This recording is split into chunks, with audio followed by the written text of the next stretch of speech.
Welcome to the CMO Spotlight, and I am so excited to have Don McGuire, who's the EVP and Chief Marketing Officer for Qualcomm. Welcome, Don. Hey, thanks for having me. Good to see you. Good to see you. I wonder if we could begin by your just telling us a little bit about Qualcomm, and then we'll talk a little bit about your role as Chief Marketing Officer there. Sure. Well, if you're unfamiliar with the company, we're sort of large technology company. We've been around for about 40 years. This is our 40th birthday this year.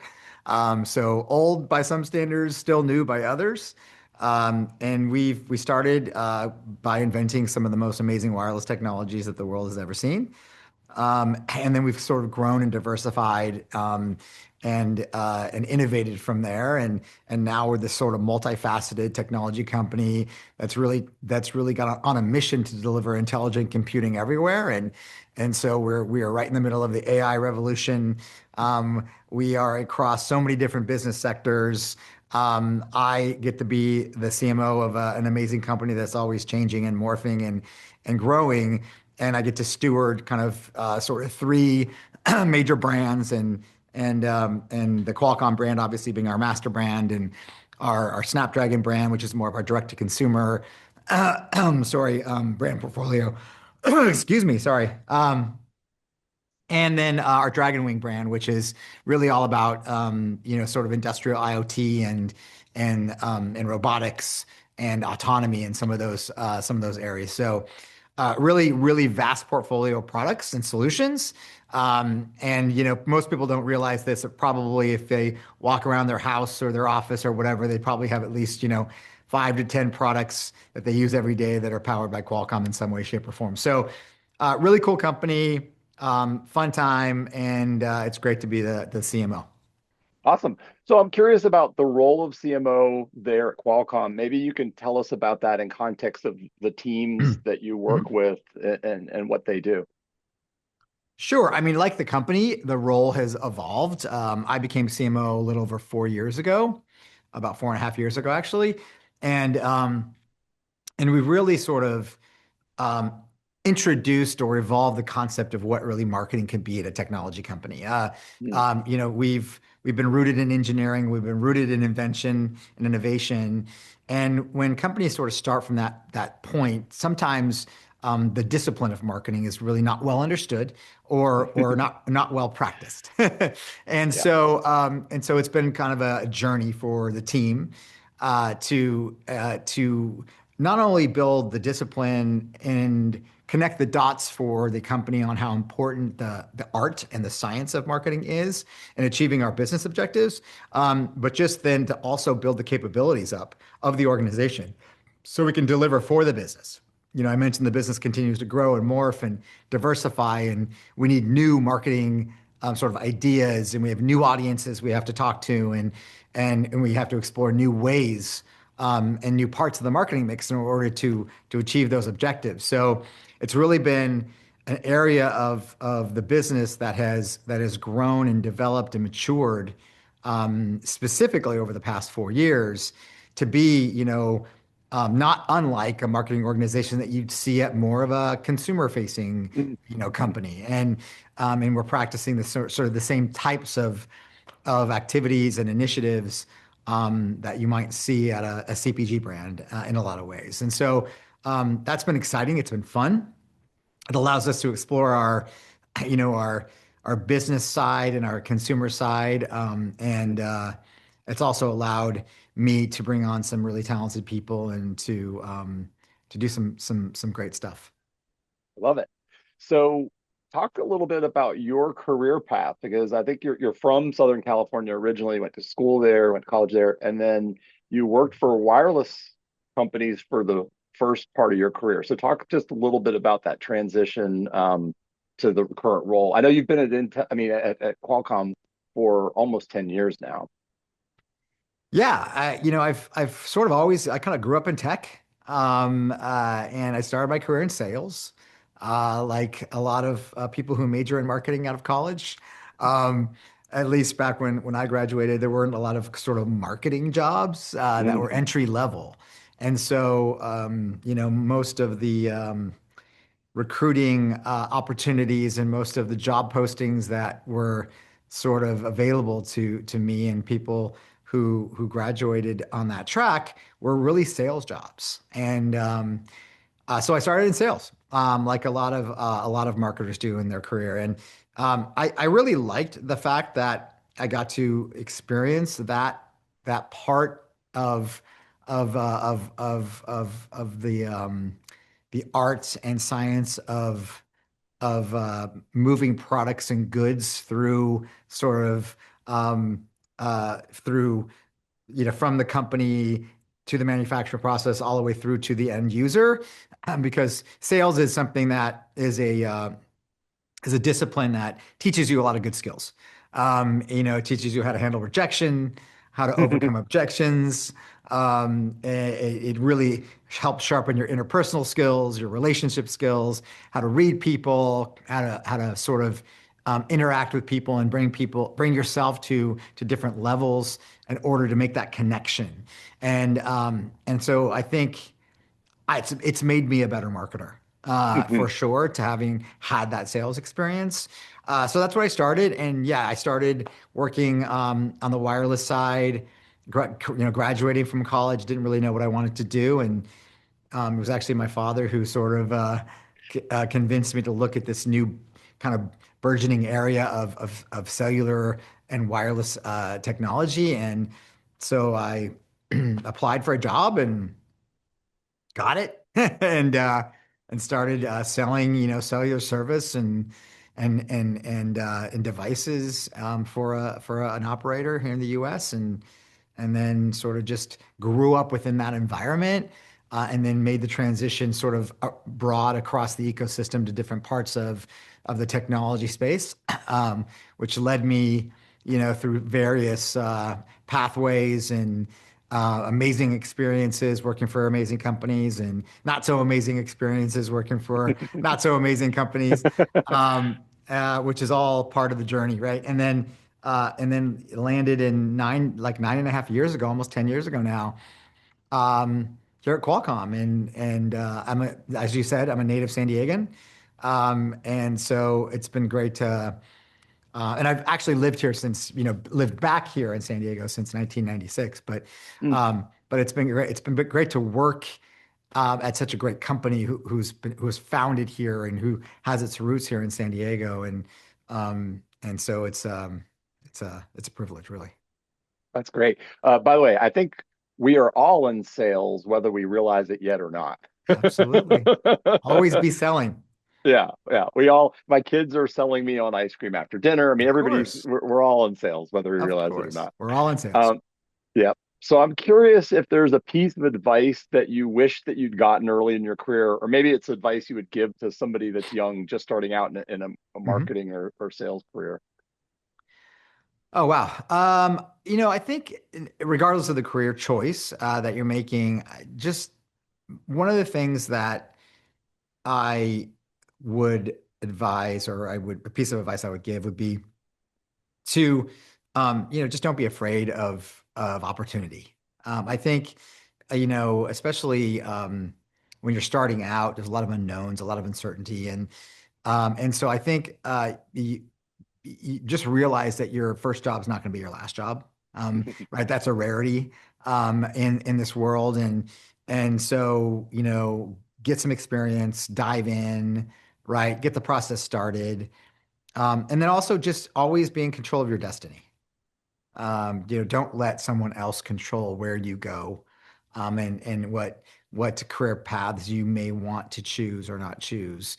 If you stay in control of your destiny, I think you can stay true to yourself and you can kind of get where you want to go.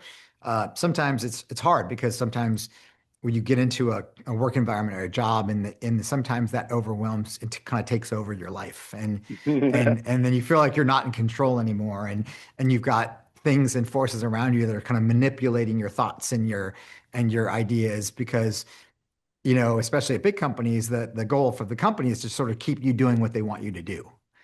And oftentimes, that may not be what you want. And so I would just give that advice or offer that advice. I'm a little envious, quite frankly, of this new generation of workforce in a lot of ways because, and I know there's sort of, every generation has challenges and opportunities, but um, Gen Z is so unafraid, right, of charting their own path because there's never been more options, for someone to earn a living and to make a career for themselves. And, the shared economy didn't exist, right, when we were coming out of Yeah, school, and right.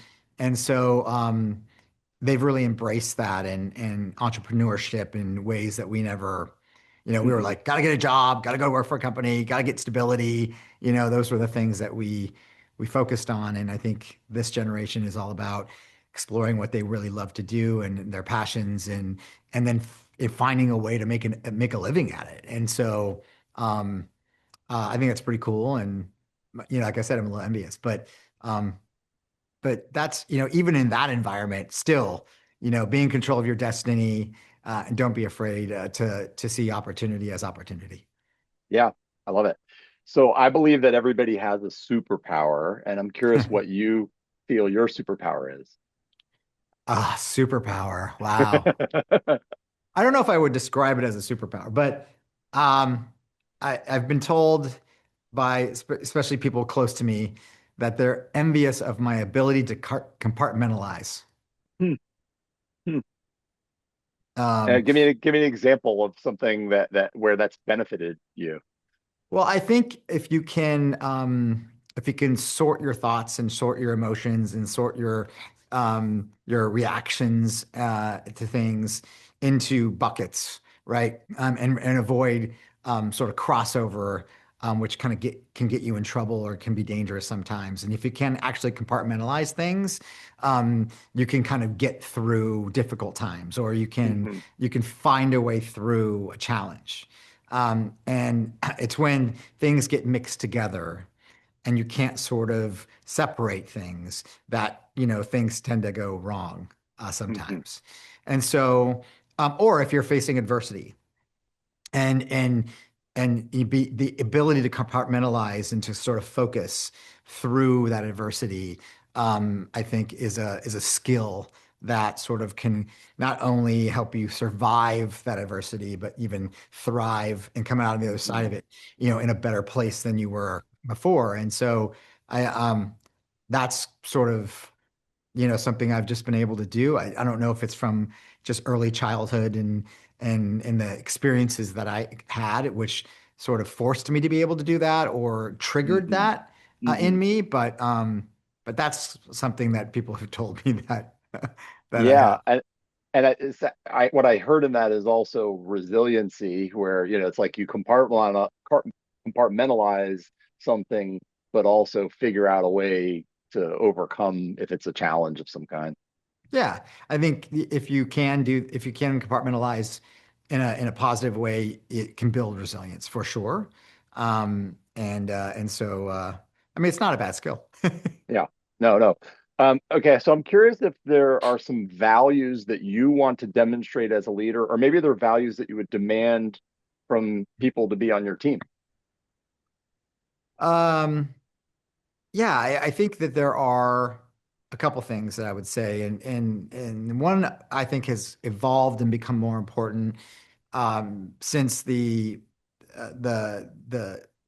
pandemic situation that we all lived through, right? And Hmm. that is the idea of empathy, and Hmm. and really from a leadership perspective, being able to really empathize with people's situation. And I think the pandemic brought out a lot of challenging situations that we hadn't experienced as a society or as individuals or as families or as colleagues, and that really sort of tested a lot of things. And I think it made empathy that much more important because you had to understand individual situations, their Hmm. home life situation, their ability to be productive when you have to be remote Hmm. or Hmm.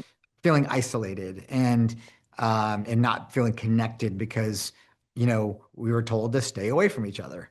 And Yeah. if you don't, if you didn't have, if you didn't live in a family household or you didn't have a family or whatever, it did create a lot of really isolated environments. And so I think it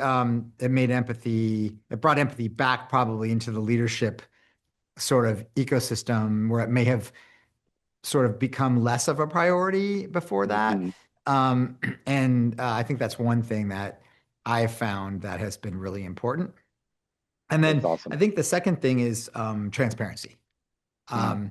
Even in when things are going bad or if there's a problem, I think it's difficult for people to surface problems and to bring them forward. And because, people are afraid, Hmm. right? They fear that they're going to get in trouble or that they're going to be looked at differently or that they're a failure or whatever it might be.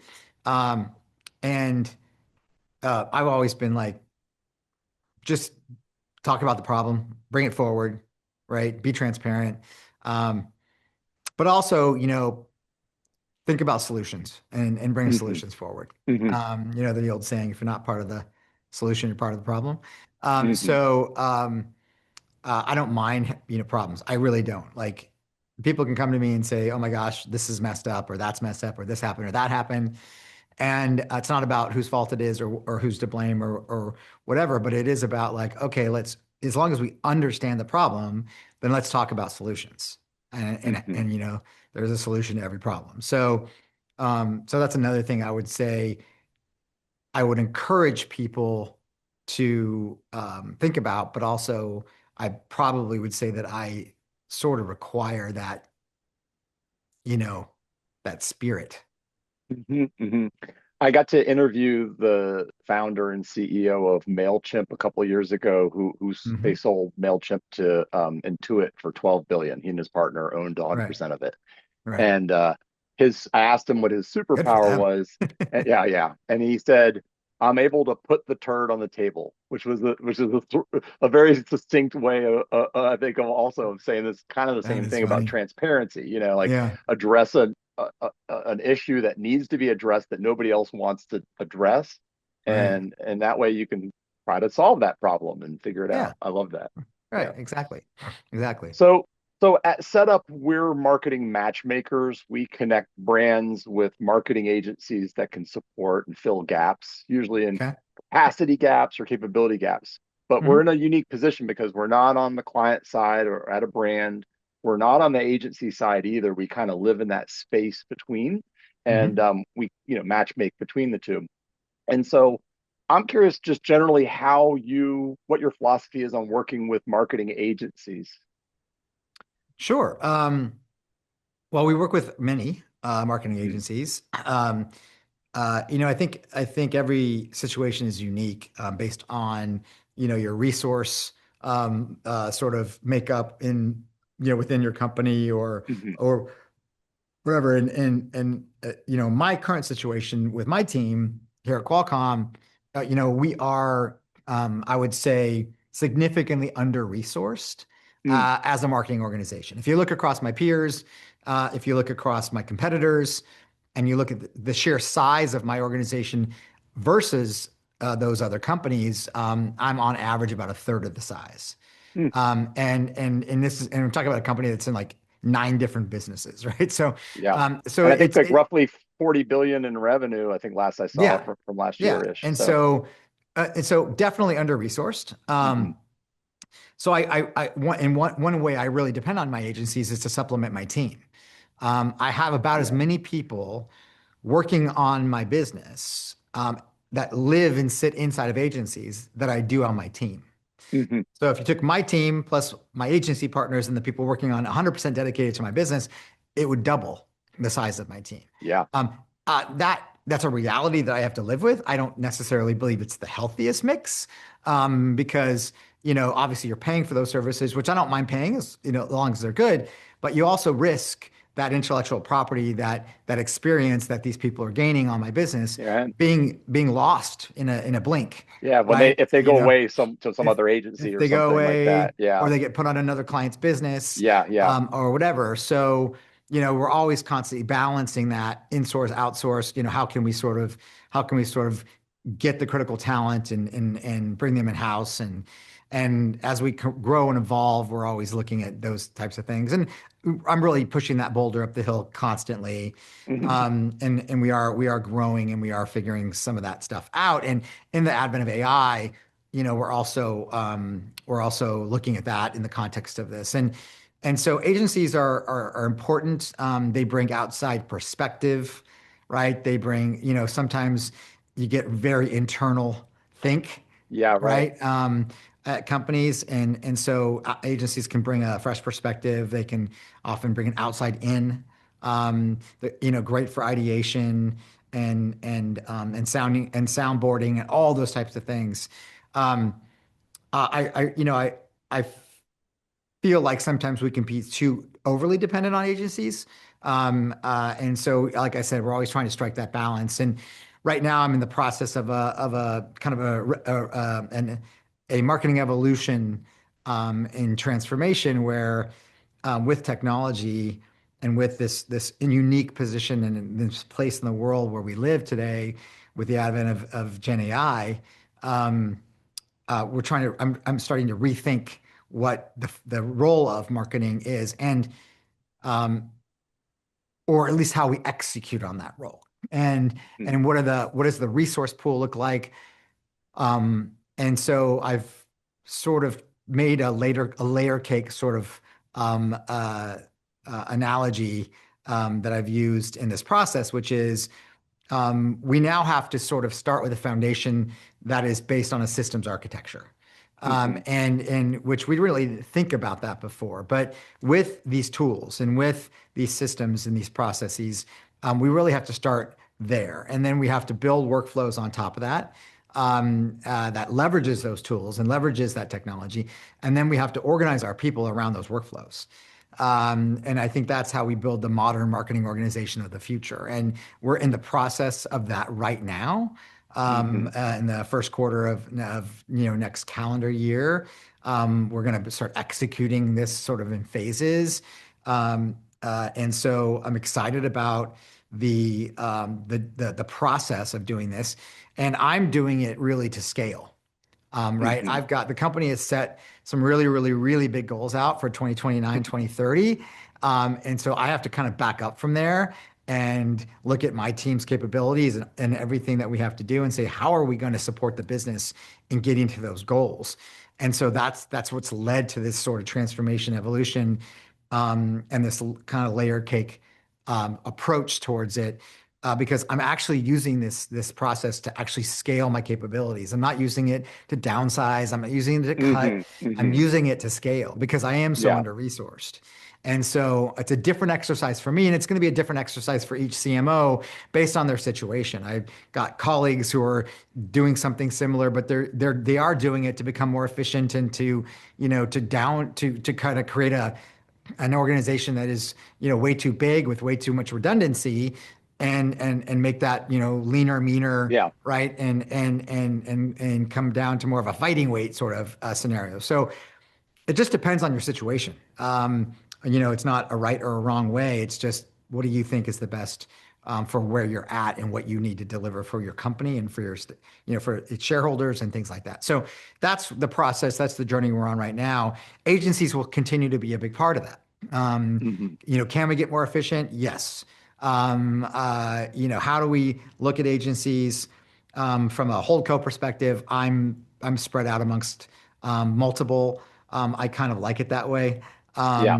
Not too because many eggs in one basket, perhaps. right, exactly, Yeah. and it keeps everybody honest. Hmm. So it gives us flexibility to move things around as well. Um, do we have too many agencies? Yes. And so we're going to look at that as part of the process as well. And I'm building a creative studio for the first time that in Qualcomm's Mm. history, Cool. a real functioning creative studio to be able to do more things in house because the world moves at the speed of TikTok. And Hmm. I can't keep up with that, and my team can't keep up with that. If you have to brief an agency and then wait 2 weeks and then they come back and then it's so many things that we do to support the business can be done so much faster, so much more efficient with the systems architecture and these workflows, and they can be done in-house. And Yeah. so we're bringing on that talent. I've deployed a nearshoring strategy that works for me and works for marketing, and I'm building a creative hub in Mexico City, which works for a lot of reasons Hmm. for my situation and our situation. So that's part of this journey as well. So um, it's it's it's a fun challenge to to have in front of us, but we're every day we're making new strides, and change is hard for people. So you're always managing that, but the agencies will continue to be important, and there's lots of salacious headlines out there, and lots of predictions of the death of the agencies, um, Yeah. which I don't, none of us buy that the agencies yeah, are going away. They're just yeah. changing rapidly. They're changing rapidly, and Yeah. the way that they work, and the way that they interact with Hmm. clients, and their role is evolving and will change. Hmm. Um and the at the end of the day, you know people have to provide value. Yeah. And when you stop providing value, that's when you really have to be worried.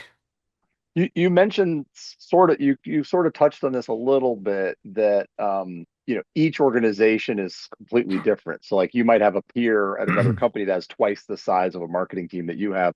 But Right. I am curious if there are certain functions or disciplines of marketing that you feel you need to own in-house at Qualcomm because they're core to something important, that you do.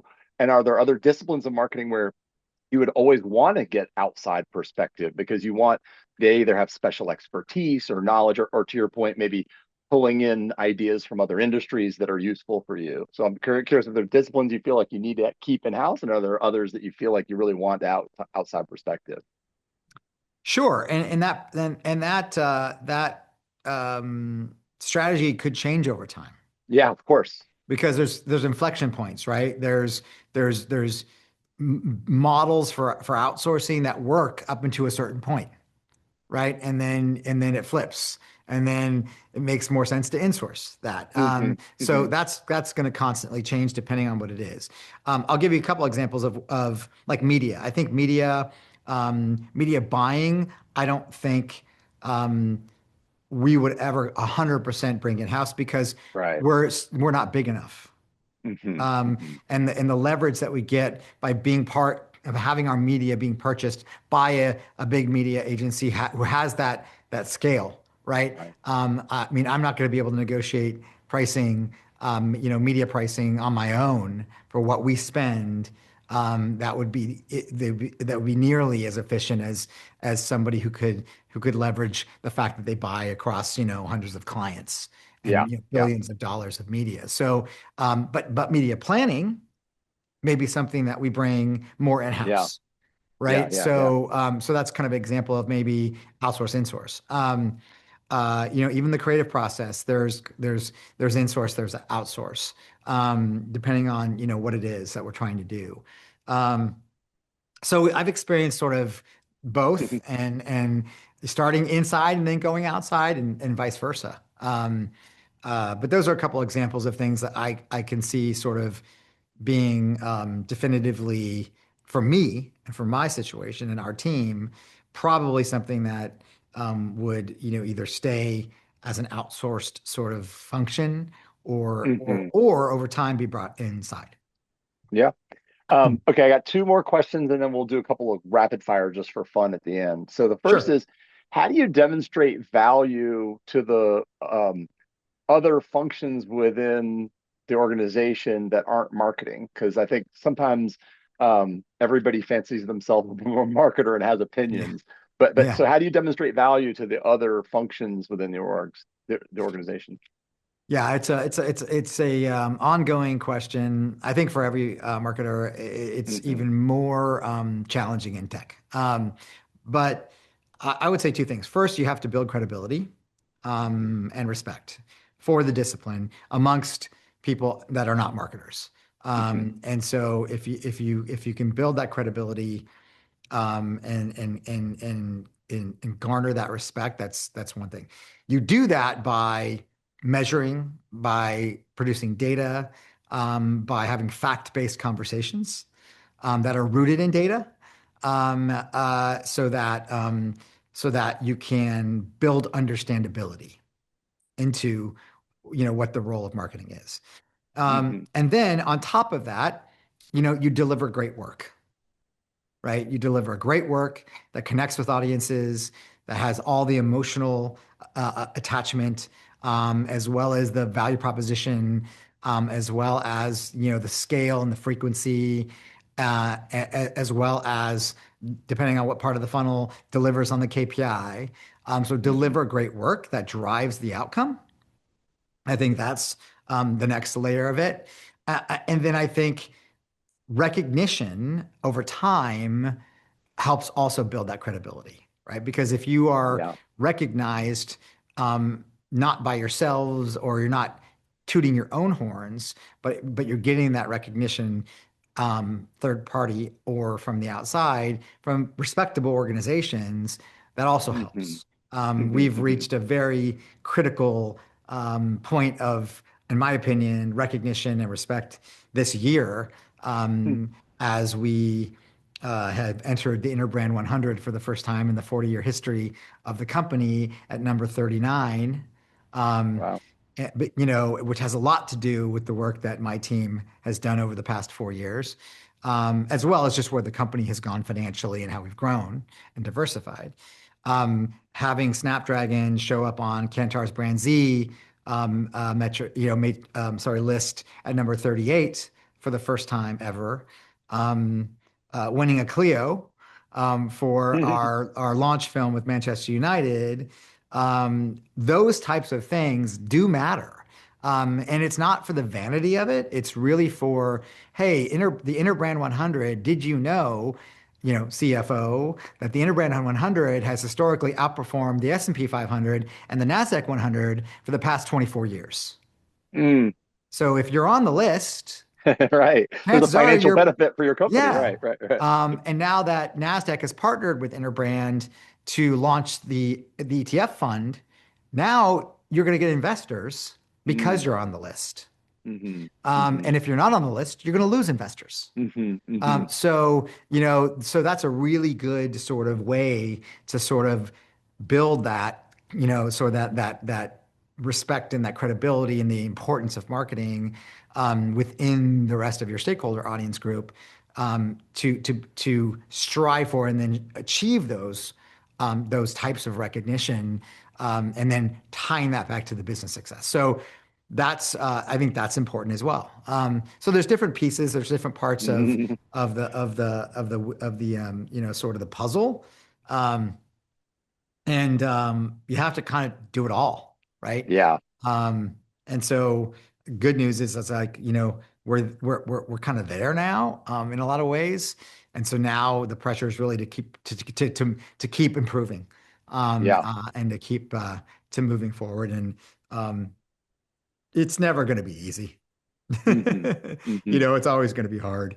Um, so like I say to my team all the time, like, working in marketing at Qualcomm in some ways is sort of for adrenaline junkies only, in a lot of ways. We always have to be on our toes. We always have to be going faster and better, and proving ourselves. And I mean, there's a little bit of a nice tension in that, because I think it makes the work better, and Hmm. it makes people strive for excellence. But it's not for everybody. Yeah. But that makes it, I think it sounds fun. All right. I've got a couple of rapid fire questions for you to just wrap things up. Okay. The first is, what's a quote or a book or a movie or a band or a sports team that inspires you? And what is it about that thing that inspires you most?